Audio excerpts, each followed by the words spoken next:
Az utcán mindenhonnan elkergették őket. A főszakács talált az új világban egy semleges területet. Körbe voltak rakva itt a tűzhely körül a padok, az ebelhantól, paprikás krumpli.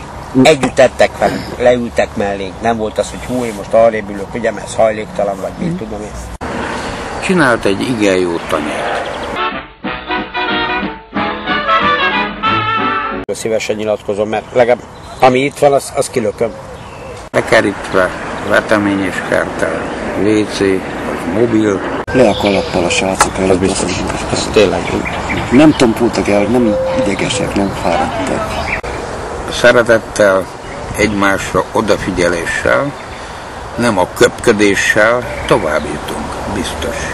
Itt, amióta ebben a szobában vagyunk, senkitől nem tudtál semmi például.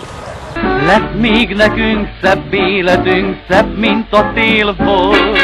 100 éjszakán süt majd reánk, boldog derűs hold. Lesz még nekünk, lesz mindenünk, boldogságunk lesz még nekünk, oly szép legyen minden, amint régen volt.